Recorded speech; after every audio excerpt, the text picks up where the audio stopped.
तो प्यारे बच्चों, कल वाली क्लास में पढ़ा था 21 का शगुन, जिसके अंदर हमने 21 तरह के क्वेश्चंस डिस्कस करे थे जो शायद या फिर मोस्ट प्रोबेबली बोर्ड एग्जाम में आ सकते हैं। आज की जो हमारी वीडियो है उसका टाइटल है हमारा 7 से 70। आज की वीडियो क्या है? 7 से 70। 10 नंबर का तो हमने कल पढ़ लिया, बचा कितना? 70 नंबर का बचा। ठीक है, तो आज हम कुछ 7 बातें ऐसी डिस्कस करेंगे जो बचे हुए 70 नंबर हमें दिलाएंगी। ठीक है, सबसे पहले से शुरुआत करते हैं और वो है आपका अनसीन पैसेज, केस स्टडीज। क्या है? Case studies. केस स्टडीज पहले 2 क्वेश्चन एग्जाम में है। मोस्ट ऑफ द स्टूडेंट्स को लगता है कि सबसे मुश्किल टॉपिक पूरे के पूरे पेपर में यही है जी। वजह यह है क्योंकि बहुत सारा पढ़ना पड़ता है, रीडिंग करने की हैबिट है नहीं। सेक्शन का नाम है रीडिंग सेक्शन। सेक्शन का नाम जब पढ़ोगे तो क्या लिखा मिलेगा? Reading section. और कमाल की बात है, साल भर स्कूलों में रीडिंग सेक्शन के ऊपर फोकस है, करा नहीं जाता। टीचर चैप्टर पे चैप्टर पढ़ाते हैं, ग्रामर पे ग्रामर कराते हैं और सीधा रीडिंग सेक्शन जाकर के फेस करने को मिलता है बोर्ड एग्जाम में। उसको देख के लगता है ये किस बला का नाम है, क्या है, कहां से क्या करना होगा, इसमें से क्वेश्चन कैसे छांटने हैं। अब रीडिंग सेक्शन सरकार ने थोड़ा सा आसान कर दिया। जैसे जब भी कोई टफ क्वेश्चन आता है तो उस क्वेश्चन के साथ साथ वो किस पैराग्राफ में से ढूंढना है वो आपको लिख दिया जाता है। मतलब एग्जाम में जाओगे ना, तो मान लीजिए कोई क्वेश्चन ऐसा है जो बहुत टफ है, तो उस क्वेश्चन के साथ उसका पैराग्राफ लिखा हुआ मिलेगा। सपोज कर लेते हैं कोई एक वर्ड का मीनिंग ढूंढना है, इसको सिनोनिम कहते हैं, एंटोनिम कहते हैं, ठीक है, वोकेबलरी के लिए। और क्वेश्चन आता है कि इसका सिमिलर वर्ड आपको ढूंढना है, उसके साथ भी पैराग्राफ अब आपको लिखा हुआ मिलता है। एक बात ध्यान रखने वाली चीज है, देखो जब भी कोई एंटोनिम या सिनोनिम ढूंढते हैं, एक बात दिमाग में रख लो। जैसे मान लीजिए आपने कोई वर्ब दे दी और उसका एग्जामिनर ने कहा कि बेटा इसका आपको ढूंढना है सिनोनिम एंटोनिम, और उस वर्ब के पीछे लिखा हुआ था ईडी। क्या लिखा हुआ था? ईडी। माने वो पास्ट फॉर्म में है, मान के चलते हैं, उसका जो सिमिलर वर्ड होगा ना वो भी ईडी वाला ही होगा।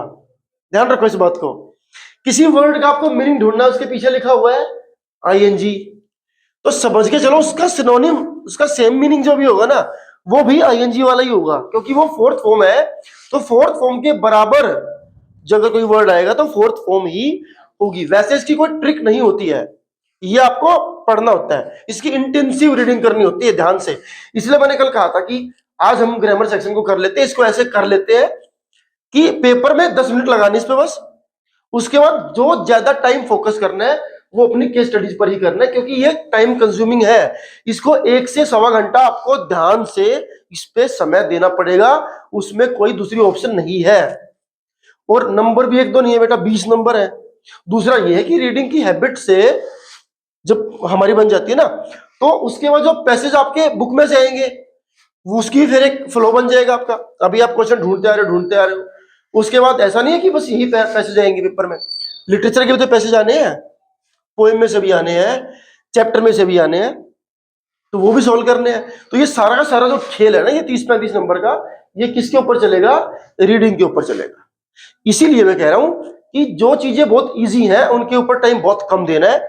लगता है कि हाँ इसको पढ़े बिना काम चलेगा नहीं, उसके ऊपर टाइम देना। देखो ये वो सेक्शन है बेटा जिसको हल्के में लेना इज इक्वल टू नंबर कटवाना, क्योंकि यहाँ पे अपने आप से कुछ लिखना है नहीं, हर चीज का आंसर आपको ढूंढना है। 2 तरह के पैसेज आपको देखने को मिलेंगे। एक जो पैसेज होगा वो होगा डिस्कर्सिव। कैसा होगा? डिस्कर्सिव, माने पूरी कहानी सी बना रखी होगी, किसी एक टॉपिक के ऊपर प्रॉपर पूरे फॉर्मेट में उसके बारे में लिखा होगा। ठीक है, ये जरा सा आसान होता है। कैसा होता है? आसान होता है। दूसरा जो पैराग्राफ आएगा दैट इज केस बेस। कैसा आएगा? Case base. इसमें क्या होगा? इसमें आपको एक पाई चार्ट दे देंगे, पाई चार्ट के अलावा इसमें कोई आपको डाटा दे देंगे, कोई बार ग्राफ दे देंगे, जिसमें आपको एक इंफॉर्मेशन समझा देंगे। वही इंफॉर्मेशन आपको पैराग्राफ की फॉर्म में लिख के भी दे देंगे। कन्फर्म होगी बात?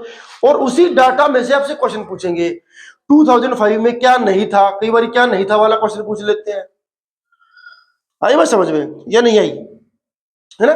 इसमें से असर्शन रीजन वाला क्वेश्चन पूछ लेंगे। अब ये असर्शन रीजन क्या है, क्या होता है असर्शन रीजन? देखो, असर्शन और रीजन, असर्शन एक स्टेटमेंट होती है और रीजन उसको प्रूव करने वाली दूसरी स्टेटमेंट होती है। असर्शन एक स्टेटमेंट है, एक बात बोल दी, एक बात बोल दी, और उसको प्रूव करने के लिए एक और बात बोल दी, और एग्जामिनर ने आपको ऑप्शन दे दी, बताओ इसमें से असर्शन सही है, रीजन सही है, दोनों सही है, एक दूसरे को प्रॉपरली एक्सप्लेन करते हैं, ये सब ऑप्शन उसमें दे देगा। जब वो स्टेटमेंट आपको लगता है कि ये बिल्कुल सही है, ये जो बात सामने वाले ने बोली है ये बिल्कुल सही है, परंतु इसको प्रूव करने के लिए जो दूसरी बात उसने बोली है वो बात तो सही है, वो इसको प्रूव नहीं कर रही, तो इसका एक ऑप्शन आएगा कि जी assertion is right and reason is also right, but reason is not the accurate explanation of assertion. तो ये सारे ऑप्शन भी रहते हैं, आपको बस ये ध्यान रखना है कि मेरी स्टेटमेंट सही है और मेरी जो रीजन है वो भी सही है। अब आपको ये देखना कि ये स्टेटमेंट, इस स्टेटमेंट को प्रूव करने के लिए ये बात सही है या नहीं है। देखो उसमें कई सारे ऑप्शन आते रहे। पहली ऑप्शन क्या आती है, असर्शन सही है रीजन गलत है। दूसरी ऑप्शन क्या आएगी, असर्शन ही गलत है लेकिन रीजन सही है। तीसरी ऑप्शन क्या आएगी, असर्शन भी सही है और ये रीजन भी उसको सही एक्सप्लेन कर रहा है। चौथी ऑप्शन क्या आएगी, ये असर्शन तो सही था लेकिन ये रीजन इसका नहीं है, ये रीजन किसी और बात का है या वैसे चिपका रखा है ना। तो ये ऑप्शन ढूंढने के लिए इन सब में से आपको दोनों बातों का पता होना चाहिए, आपको दोनों बातों का पता होना चाहिए। मोहन खड़ा है, सोहन खड़ा है, ठीक है। आपसे कोई पूछे कि मोहन, ऑप्शन दे रहा है आपको कि मोहन सोहन अलग अलग है, मोहन सोहन भाई भाई है, तो मोहन सोहन भाई भाई है कि अलग अलग है, ये आप सही जवाब केवल तब दे पाओगे जब आप मोहन को भी जानते होगे और सोहन को भी जानते होगे। दोनों को जानते ही नहीं होगे, खाली मोहन को जानते हो, भाई ये मोहन है बस इतना पता है, उसका कोई भाई बहन है कि नहीं है वो तुम्हें पता ही नहीं है, तो ऐसे में तो फिर आपको जवाब देने मुश्किल हो जाएगी। तो वही केस यहां पर भी आएगा। तो इनको आपने पढ़ना है और ये पढ़कर ही आंसर दिया जाएगा। दूसरा, इसका कोई शॉर्टकट नहीं है माय डियर। कभी सोचो कि इसको तुक्का मारे कर देंगे, नहीं, तुक्का मारो गलती होएगा 100%। अनसीन पैसेज में तुक्का मार के करोगे 100% आंसर तुम्हारा गलत ही होगा। Question number 3-4, question number 3-4 exam के अंदर 10 नंबर का आएगा, 3-4-5 टोटल 20 नंबर के आएंगे। इसमें से एक 3 ग्रामर का होगा, 4-5 लिखने वाला होगा, राइटिंग सेक्शन, ठीक है। क्या होगा, राइटिंग सेक्शन। 2 चीजें लिखनी आएंगी, लेटर और आर्टिकल, या इसको एनालिटिकल पैराग्राफ भी कह लेते हैं आजकल के जमाने में। बात एक ही है, कक्षा 8 में जो प्रस्ताव ऐसे पढ़ के आए हो ना, सेम ही चीज है बेटा, दूसरा कुछ नहीं है। खाली सरकार एक बाउंड्री बना के रखती है कि इनको ऐसा टॉपिक दे दो, बच्चे सोचे भी क्या आ गया पेपर में, एनालिटिकल पैराग्राफ, इतना बड़ा नाम है वो ऐसे है, क्या है वो ऐसे। क्लास दूसरी से टीचर ऐसे लिखवाना शुरू कर देता है, पोल्यूशन का ऐसे, ग्लोबल वार्मिंग का ऐसे, साइंस का ऐसे, काऊ का ऐसे, बफलो का ऐसे, बकरी का ऐसे, सब लिखते आ रहे हैं। इधर भी कोई ना कोई ऐसे लिखवा लेंगे।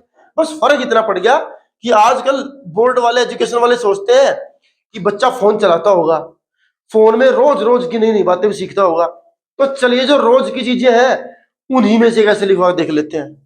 बस इतना फर्क है। अभी ये वो ऐसे नहीं है कि टीचर आपको क्लास में 4 ऐसे लिखवा दे फिर पेपर में उसी में से पूछ ले, उसका थोड़ा सा अंतर पड़ गया। क्या होगा एनालिटिकल पैराग्राफ, आपको एक कंडीशन दे देंगे, क्या दे देंगे, कंडीशन, किसी कंडीशन को समझ लो क्या है, कोई पिक्चर हो सकती है, वो किसी फॉर्म में कंडीशन हो सकती है XYZ, ठीक है, और आपको बोलेंगे इस कंडीशन को समझ के इसके ऊपर एक पैराग्राफ लिखना है। माने छोटी क्लासों में एक चीज आती है पिक्चर कंपोजिशन, कभी सुनी है? तस्वीर देखो कहानी बनाओ, तस्वीर देखो कहानी बनाओ। इधर तस्वीर छाप दी, एक कौवा है, एक मटका रखा हुआ है, इसमें पत्थर डाल रहे हैं, ठीक है, इधर इधर उधर 1-2 पेड़ पौधा है। बच्चे ने कहानी देखी और तस्वीर देखी, बच्चे के दिमाग में तुरंत आया, सर जी मुझे पता है क्या है, थ्रस्टी करो, क्या है, थ्रस्टी करो। एक और तस्वीर देखी, ऊपर एक अंगूर की बेल है, उसमें 2-4 अंगूर लटक रहे हैं, नीचे एक लोमड़ी, ऊपर मुंह अरे खड़ी है, अंगूर आ नहीं रहे, बच्चा देख के समझ गया सर जी मुझे पता है, fox and the grapes, fox and the grapes. ऐसे यहां पर भी कहानी आपने बना लेनी है। आपको एक दे देंगे, कोई भी इंफॉर्मेशन दे देंगे पिक्चर की फॉर्म में, आपको बोलेंगे जो चीजें इसमें डाटा की फॉर्म में ना उसको शब्दों में कन्वर्ट करो। माने अगर आप उस पिक्चर में देख रहे हैं कि भाई एक डाटा दे रखा है जी 2005 में भारत में केवल 5% लोग इंटरनेट इस्तेमाल करते थे, उस डाटा में दिया हुआ है। डाटा में तो ऐसे दे रख देंगे सीधा ऐसे करके 5% इंडिया 2005 ऐसे करके देंगे, ये तो डाटा हो गया ना, सीधा मैथमेटिकल फॉर्म होगा। इसको वर्ड्स में सेंटेंस में कैसे लिख देंगे, इन 2005 in India only 5% people use mobile phone and internet, ये बात हमने ऐसे लिख दी।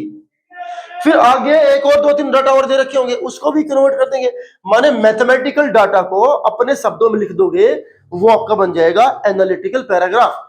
एग्जामिनर आपका पथ भ्रमित करने के लिए, दिमाग खराब करने के लिए कई सारे तरीके से देगा, लेकिन एक्स्ट्रा बातें नहीं पढ़नी, जो बातें काम की नहीं वो नहीं पढ़नी, पॉइंट पे फोकस करना। करना क्या है, सीधा पहुंच जाओ उस सेंटेंस के आखिरी लाइन में, करना क्या है, करना जो भी होगा वो लिखा मिलेगा। Right an analytical paragraph.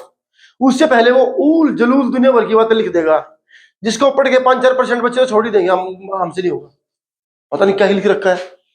लेकिन लास्ट में पढ़ेंगे नहीं वो, लास्ट में क्या लिखा होगा, लास्ट में सिंपल सी बात लिखी होगी, क्या, राइट एन एनालिटिकल पैराग्राफ। बस इतना सा खेल है।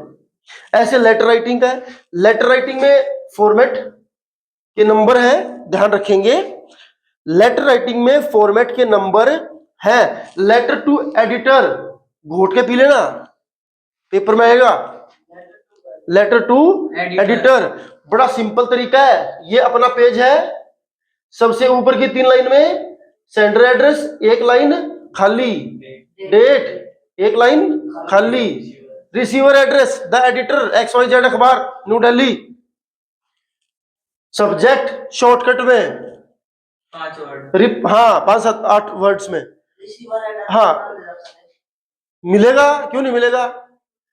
एग्जामिनर आपसे किसी को लेटर लिखवाएगा तो एड्रेस तो देगा, और लिखो किसको, वरना मुफ्त के नंबर देने पड़ जाएंगे बोर्ड वालों को। भाई आपको वो कह रहा है कि फला आदमी को लेटर लिखो, लेकिन जिसको लिखो उसका नहीं बता रखा उसने, लिखो एक किसको, अपने आप को। अभी घोचू, चलो आगे। Subject, respected sir, through the suitable column of your esteemed newspaper I would like to draw the kind attention of concerned authorities toward the problem of this। Done होगी बात, ये लाइन घोट के पी जाओ, पेपर में लिखनी है।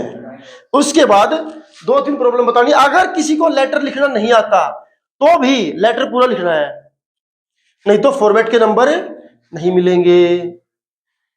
Hotel में जाते हैं, जाकर के भाव पूछते हैं, साहब क्या भाव है, 4 रोटी और दाल 1 कटोरी कितने रुपए की है। हाँ जी, रोटी के साथ दाल फ्री मिलती है, हाँ जी मिलती है। रोटी यहां से लोगे तो दाल तो मिलेगी, तो तुम ये नहीं कह सकते कि भाई साहब एक काम करो बस दाल दे दो, रोटी नहीं ले रहे, तो वो दाल फ्री में नहीं देगा। समझो इस बात को। फॉर्मेट का नंबर है नो डाउट, 5 नंबर में से 2 नंबर फॉर्मेटिंग के हैं, लेकिन वो केवल तब है जब आप लेटर पूरा अटेम्प्ट करोगे। तो लाइन आपको लिख देनी है। इस लाइन के बाद देखो लेटर में क्या है, अगर आपको बिल्कुल भी नहीं आता तो भी प्रॉब्लम क्या है वो तो क्वेश्चन में से लिखनी है उठा के, वो तो लिख ही सकते हो, टुवर्ड द प्रॉब्लम XYZ कुछ भी लिख सकते हैं। 5-4 लाइनें और बनानी है उसके ऊपर, वो भी अगर कुछ भी ना सूझे ना, खत्म होगा जी दिमाग, आग लगी पेपर में, दिमाग गया, बिजली पड़ गई। तो जो स्टेटमेंट है ना, स्टेटमेंट में जहां पे एड्रेस खत्म हो जाता है, उसके बाद 2-3 लाइनें जो क्वेश्चन में, वही टाप दियो। लेटर तो पूरा करना है, लेटर पूरा करते ही माने रोटी का ऑर्डर देते ही दाल पहले आकर रख जाएगी, दाल आ गई। खाली दाल ऑर्डर करोगे अलग से पैसा लगेंगे, नुकसान है। रोटी मंगाओगे, ढाबे वाला बोलता जी दाल कितने रुपए प्लेट, जी दाल की कटोरी 50 रुपए की। अच्छा 4 रोटी और दाल जी 50 रुपए की। 4 रोटी के साथ दाल लोगे तो भी, और अकेली दाल मांगने जाओगे तो भी 50 रुपए की। है ना। तो लेटर पूरा अटेम्प्ट करना है। क्लियर होगी बात। उसके बाद आगे बढ़ते हैं, फिर हम आएंगे जी लिटरेचर पे। किस पे आएंगे? लिटरेचर पे। ठीक है, तो सबसे पहली बात आपकी केस स्टडीज, दूसरी बात ग्रामर, कल डिस्कस कर चुके, तीसरी और चौथी बात हमारी लेटर राइटिंग की और एनालिटिकल पैराग्राफ की। कन्फर्म होगी बात। आगे हम बढ़ते हैं लिटरेचर पे। लिटरेचर की एक बात वो है आपके पैसेज। क्या है? पैसेज। एक बात ध्यान रखना मेरे बेटे, पैसेज अगर सॉल्व करना चाहते हो, चैप्टर्स के बारे में बेसिक आइडिया होना चाहिए। समझ रहे इस बात को? ये सोच के भूल के मत जाना कि पैसेज मिलेगा उधर से आंसर छांट दिया और लिख दिया। नहीं, बहुत बारी ऐसा क्वेश्चन आता है, ढूंढते रहते हैं पर मिलता नहीं है। होता तो है, लेकिन बच्चे के लेवल पे जाके अगर मैं देखूं तो उसको मिल नहीं रहा होता, वो कंफ्यूज रहता है, आधा घंटा बिगड़ जाता है एक नंबर के क्वेश्चन में, और माथा फटने को होता है वो अलग। उसके चक्कर में चार और नई बातें भूल जाएगा वो अलग। क्योंकि पेपर का भी बड़ा गजब का काम है। सब कुछ आता रहे तो ठीक है, जहां पे इंसान अटका, तो जिस चीज पे अटका है ना उसको ढूंढने के चक्कर में आगे दो तीन जो उसको बात आ रही थी ना वो भी भूल लेगा इंसान। उसका मेंटल सेटअप भी खराब होता है। इसलिए जब कहते हैं कि जी 15 मिनट रीडिंग की मिल गई, तो बच्चे को बोलता हूं मत रीड कर भाई, पेपर रीड ही मत कर, पेंसिल ले ले और पैराग्राफ रीड कर ले बस। जो केस स्टडी आई आई हुई ना, दो क्वेश्चन है जो, बस उनको रीड कर ले, पूरे पेपर ना रीड कर, वरना पूरे पेपर में एक दो क्वेश्चन तो दिखेगा अटपटा सा, तेरा माथा बिगड़ेगा और तू सिर पकड़ के बैठे हो पेपर सत्यानाश, मैं तो फेल हूं। करो ही मत ऐसा कुछ। जो जहां जाता है उसको उधर करना है। खाली अपनी 15 मिनट में एक दो पैराग्राफ की रीडिंग कर लो। उसका बेनिफिट क्या मिलेगा, अगली बार जब उसको रीड करोगे ना तो फटाफट से रीड हो जाएगा, वो उधर टाइम ही बचेगा। खामा खामा पूरा का पूरा पेपर पढ़ दोगे, 3 बार पढ़ दोगे, क्या हुआ उससे बताओ? उन 15 मिनट में लिख सकते नहीं तुम कुछ, एग्जामिनर लिखने आपको देगा नहीं।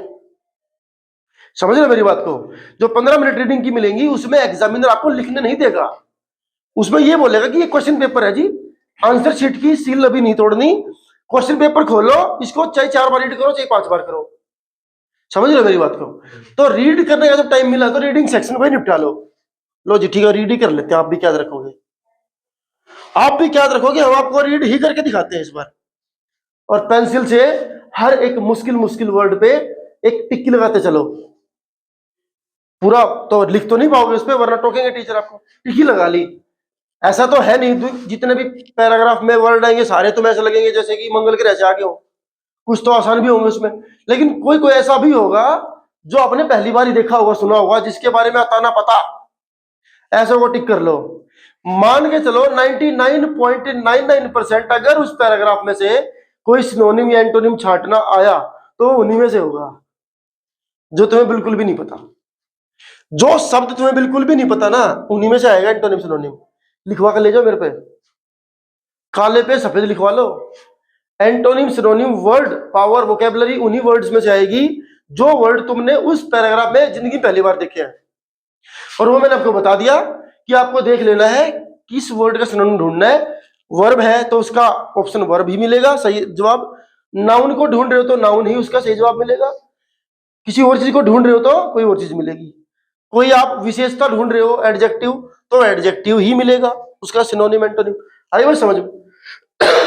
तो उसमें रीड करना है। तो ये वाले पैसेज के बारे में बता रहा था कि चैप्टर्स का बेसिक ज्ञान होना बड़ा जरूरी है, बहुत जरूरी है व्यवहारिक ज्ञान होना उस चैप्टर के बारे में। चैप्टर का पता होगा, पैसेज आधा पढ़ करके आंसर निकाल लोगे। चैप्टर का नहीं पता होगा, पैसेज को 15 बार पढ़ लोगे ना बेटा, तो भी सीधा सीधा आंसर आपको नहीं मिलेगा। कल की क्लास में मैंने आपको कुछ फिगर ऑफ स्पीच बता दिए थे, पोएटिक डिवाइस, वो आपकी पोएम में से आ सकते हैं। मोस्ट प्रोबेबली जो आपको मिलेगी पोएट्री इस बार पैसेज के अंदर, वो अमांडा वाले चैप्टर से हो सकती है। ध्यान रखेंगे, किस चैप्टर से हो सकती है? अमांडा वाले चैप्टर से हो सकती है। द ट्रीज, कौन सी पोएम से? द ट्रीज पोएम से। ये दो इस बार इनमें से स्टैंजा आने के चांसेस पूरे पूरे हैं। ठीक है, ठीक है। और दो छोटी छोटी पोएम है ना जो आपकी फायर एंड आइस और डस्ट ऑफ स्नो, थोड़ा उनके बारे में उनमें से आएगा ना स्टैंजा, तो आसान ही आएगा वो। ठीक है, उनमें से सिम्प्लीमेंटेड फॉर्म वगैरह कई बार ना आ भी जाते हैं, पर्सोनिफिकेशन वगैरह आ जाते हैं, ध्यान रखेंगे। कल मैं बता चुका हूं, उन्हीं को थोड़ा सा दिमाग में रख के चलेंगे, ठीक है। तो इस तरीके से अपने पैसेज करेंगे। बुक वाला जो पैसेज आएगा, स्टोरी वाला, थोड़ा आसान होता है, एक्सेप्शनली आसान होता है, क्योंकि चैप्टर क्या स्टोरी होती है, सीधा सीधा क्वेश्चन होता है। पोएम में क्या होता है, पोएट लिखता कुछ और है और उसका मतलब कुछ और होता है। पोएट्री में क्या करता है, कह तो कुछ और रहा है वो, उसका मतलब कुछ और है ना।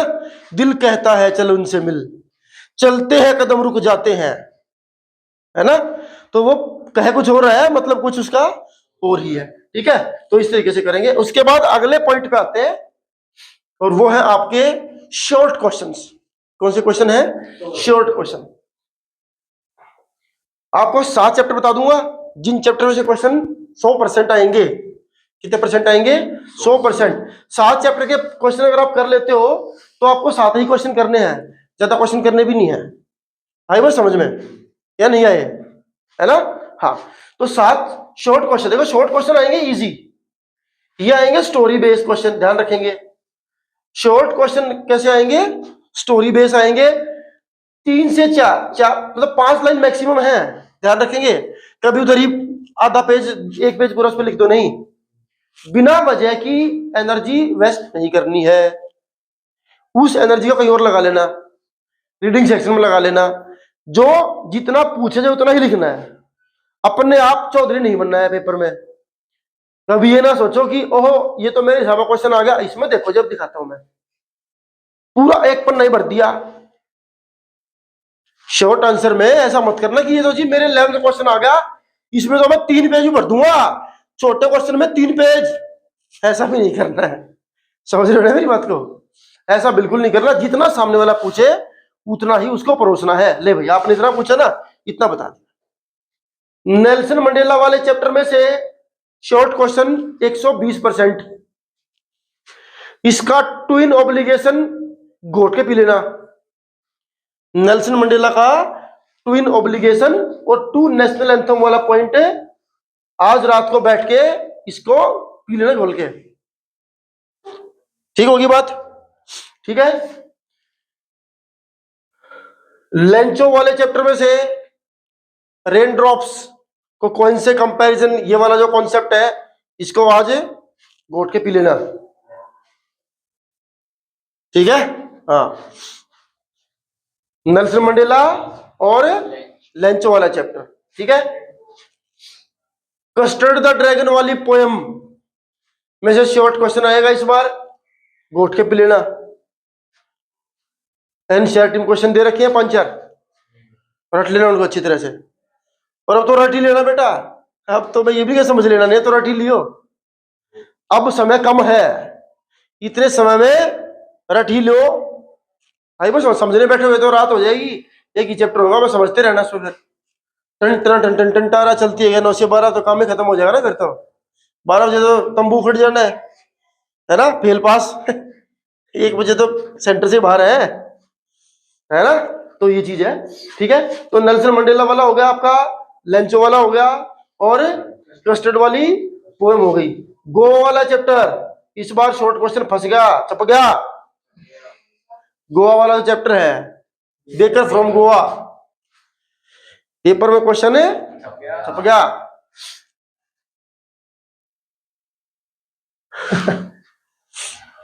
वो पेपर में क्वेश्चन है, छप गया। आगे बढ़ते हैं। Diary of Anne Frank, short question है, छप गया।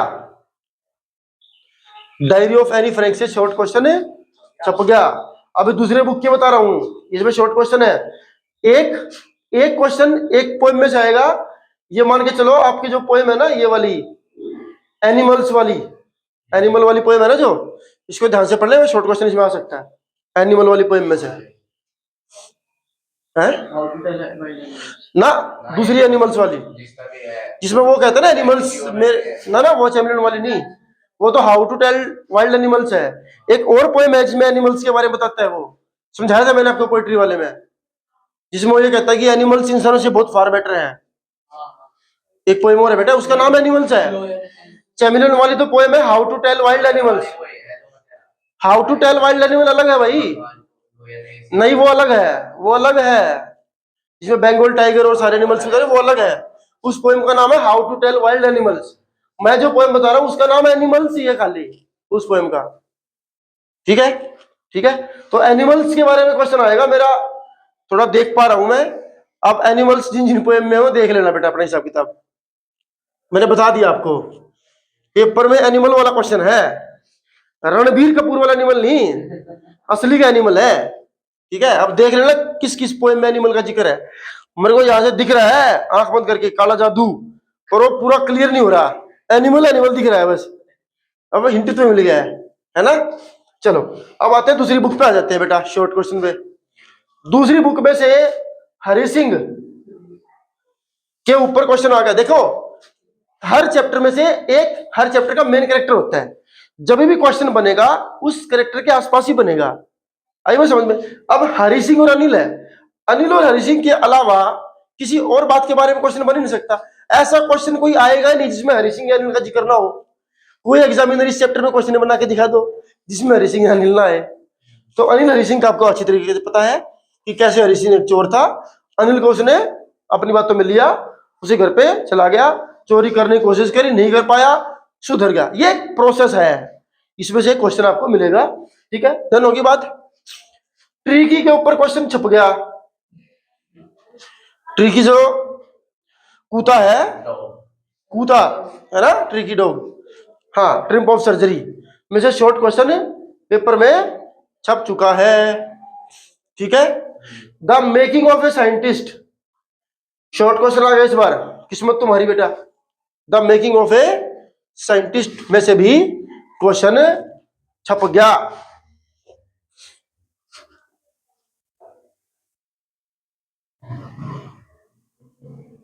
डन होगी बात, क्लियर होगी बात। एक इसमें इसी उसमें चैप्टर है ग्रिफिन वाला चैप्टर। इन 4 चैप्टर में से शॉर्ट क्वेश्चन पेपर में छप चुके हैं। डन होगी बात, ठीक है। अब आ जाते हैं अपने अंतिम पड़ाव लॉन्ग क्वेश्चन पे। देखो शॉर्ट क्वेश्चन हमेशा कहानी पे बेस होता है, कहानी में से होता है, इसका पॉइंट टू पॉइंट लिखना है, कहानी को यूज करके लिखना है। कुछ समझ में ना आए तो उस कहानी के बारे में, जिस जिस कैरेक्टर के बारे में पूछ रखा हो उससे संबंधित पूरी कहानी में से जो आता अपनी भाषा में लिख दो बना के। अब इसने पूछा जी क्वेश्चन समझ में नहीं आता, कई बार ऐसा होता है लैंग्वेज क्वेश्चन की जो अटपटी होती है। देखो लैंग्वेज कितनी भी अटपटी हो कहानी का जो कैरेक्टर है उसका नाम तो वही रहने वाला है, वो तो नहीं बदलने वाला है। मैंने बोला ना कि आज की तारीख में सभी बोर्ड सीबीएसई एचबीएसई ये सब बड़े चालाक हो गए। क्वेश्चन को ऐसे पूछते हैं ना घुमा फिरा के कि इस बच्चे को लगे मैं तो फेल हूं, मैं इस पेपर में पूरी तरह से फेल हूं। लेकिन वो क्वेश्चन साधारण ही होता है, वो उससे पहले एक बैकग्राउंड तैयार कर देता है, इसका उसका वो ये वो। अब उस बैकग्राउंड को देख के लगता है कि पता नहीं क्या ही पूछ रखा है, लेकिन जो पूछा है ना, जहां लास्ट में जो क्वेश्चन मार्क है, उस क्वेश्चन मार्क से पहले की 2 लाइन पढ़ लेना बस, पूरा क्वेश्चन तुम्हें वहीं से मिल जाएगा। और उस क्वेश्चन मार्क से पहले की 2 लाइन तुम्हें समझ में ना आया ऐसा हो नहीं सकता। तुम्हें समझ में क्या नहीं आएगा, वो आएगा बैकग्राउंड। मान लीजिए हरि सिंह वाले चैप्टर में से क्वेश्चन आया तो बैकग्राउंड क्या बनाएगा, normally we see some thieves, ऐसे स्टार्ट करेगा वो। अब हम सोचेंगे क्या बता रहा है ये, इसकी बातों में तो ना हरि सिंह आया ना अनिल आया, और हमारे टीचर ने बोला तो आएंगे आएंगे। फिर वो 5 लेने से बरबलाएगा उस पर, उसको पढ़ेगा इंसान, और कुछ जैसा बच्चा कहेगा मैं तो फेल हो गया, मैं इस पेपर में फेंक रहा हूं, मैं इस क्वेश्चन को करूंगा नहीं, सिलेबस से बाहर है। और बाहर आके बोल देंगे सिलेबस से बाहर था जी पेपर। तो कहां पढ़ना है, जहां पे क्वेश्चन मार्क है उससे पहले की 2 लाइन, उससे पहले की 2 लाइन, वहां मिलेगा आपको अपना असली सवाल जिसका देना है तुम्हें जवाब। इससे पहले वाले का तुम्हें जवाब नहीं देना, इससे पहले वाला केवल तुम्हारे दिमाग में डाल दिया गया कि ऐसे होता है जी, चोर होते हैं, चोर चीटिंग कर जाते हैं, चोर किसी को नहीं बख्शते, ये सब बताएगा। फिर आएगा नीचे आपको क्या लगता है इस कहानी में जो हरि सिंह ने अनिल के साथ किया, क्या वो सही था गलत था। फिर आएगा असली सवाल, फिर तो दिखेगा हाँ हरि सिंह भी है अनिल भी है। अब हरि सिंह अनिल के बारे में जो जानते हो उसमें लिख देना है, अगर आपको बिल्कुल भी समझ में नहीं आता तो। नंबर वैल्यू बेस्ड क्वेश्चन में मिलेंगे। देखो वैल्यू बेस्ड क्वेश्चन का अर्थ क्या होता है, वैल्यू बेस्ड क्वेश्चन का मतलब होता है, एक बात नोट कर लो जिंदगी में, जिस चैप्टर में से आपको मिल जाए, देखो ये पता लगाना आसान है कि किस चैप्टर में से क्वेश्चन है। इतने पढ़े लिखे तुम हो, 15-16 साल के हो रहे हो, पूरा साल सिलेबस पढ़ा है, चैप्टर में से किसी एक आदमी का नाम भी वहां मिल जाए आपको, मान लीजिए वहां पे आपको भोली मिल गया लिखा हुआ, ठीक है, भोली अगर मिल जाए समझ लो भोली वाले चैप्टर में से है, वैल्यू बेस्ड क्वेश्चन है, तो आपको इसमें जितना हो सके ना importance of education, importance of a teacher ठूस दो इसमें। आपको 5 नंबर में से आधे नंबर, आधा नंबर नहीं कह रहा, आधे नंबर, जितने आप क्वेश्चन उसके आधे नंबर मिलेंगे। वैल्यू बेस्ड क्वेश्चन का मतलब होता है कि उस चैप्टर में से आपने क्या सीखा। जैसे ही पता लग जाए इस चैप्टर में से है, जो भी आपने सीखा उसमें टाप दो, कहानी मत टापना। समझ रहे मेरी बात को? यूं की यूं कहानी नहीं टापनी, उसमें से क्या सीखा है वो लिखना। दोनों बातों फर्क समझ लो मेरा। एक तो सीधा सीधा कहानी लिख दी, कहानी सीधी सीधी आपकी शॉर्ट क्वेश्चंस में काम आ सकती है, नो डाउट, सीधा कहानी में से होगा। वैल्यू बेस्ड क्वेश्चन में हर कैरेक्टर के थ्रू वो आपसे पूछना चाहता है इस चैप्टर में इस कैरेक्टर से आपने क्या सीखा, या इस कैरेक्टर के रेफरेंस से आप इसका जवाब दो। लास्ट में आपको डिस्कस, इलेबोरेट, ऐसे वर्ड्स आपको एक्सप्लेन, ऐसे वर्ड्स आपको मिल जाएंगे, ठीक है। हाँ, जस्टिफाई करना, इन सभी का एक ही मतलब है, इन सभी का एक ही मतलब है कि आप जो सोचते हो लिखो बस। किसी चैप्टर का टाइटल आ गया, मान लीजिए क्या आ गया, टाइटल, टाइटल का नाम दे दिया जी, इस कहानी का ये नाम दे रखा, जी दे रखा है। अब मान लीजिए कहानी का नाम आ गया मैडम राइड द बस, आपको बोला जी ये टाइटल जस्टिफाई करो। जस्टिफाई का मतलब होता है जी पूरी कहानी आपने पढ़ी, पढ़ी, कहानी का जूस निचोड़ के पी लिया, पी लिया। अब इस कहानी को पढ़ के आपको क्या लगता है, इस कहानी का जो नाम है वो यही होना चाहिए था या कुछ और हो सकता था? अब आप कहोगे जी ये बिल्कुल फिट नाम है जी, कैसे है भाई? एक लड़की है, वो पूरा टाइम बस में राइड करने की कोशिश करती रहती है, उसकी longings day by day increase होती रहती है। एक दिन she got a chance, she had saved some fare, 60 पैसे, 50 पैसे, 40 पैसे, whatever the fare was, है ना, and she tried to get inside the bus. उसके बाद कंडक्टर को हाथ दिखाया, then C road the bus, उसने, हमने सब बता दिया उसमें। बट द पॉइंट इज इस कहानी में मैडम कहां से आया जी? वो तो हो गया राइड द बस, तो जी आप क्यों नहीं इसका नाम रखते वल्ली राइड द बस? नहीं, क्योंकि इस कहानी में बार बार वल्ली was trying to say that I am not a child, and the conductor again and again said that oh she is not a child, she is a madam। तो कंडक्टर उसको बार बार क्या बोलता है? मैडम। तो वो टोंट की form में, comment की फॉर्म में बार बार वल्ली की जगह पे क्या यूज हो रहा है इसमें? मैडम। क्योंकि वल्ली खुद नहीं चाहती कोई उसका बच्चा बोले, बच्चा नहीं बोलना, वो खुद ही कहती है, क्या कहती है? बच्चा नहीं बोलना, पैसा दिया है पूरा, पूरा पैसा दिया है, बच्चा नहीं बोलना, तो मैडम बोलना। मैडम सुन के खुश है वो, तो वो खुश है, बस की यात्रा कर रही है, तो मैडम राइड दा बस, अपने हिसाब से आपको एक्सप्लेन करना है।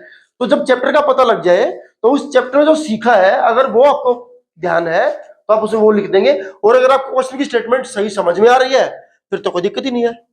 ये तो मैंने आपको दोनों ऑप्शन दे दी। अगर आपको चैप्टर की वैल्यू पता है तो कोई दिक्कत नहीं है। तो लॉन्ग क्वेश्चन में जो चैप्टर आपको खास याद करके जाने हैं, सरमन एट बनारस, सरमन एट गौतम बुद्ध वाला चैप्टर,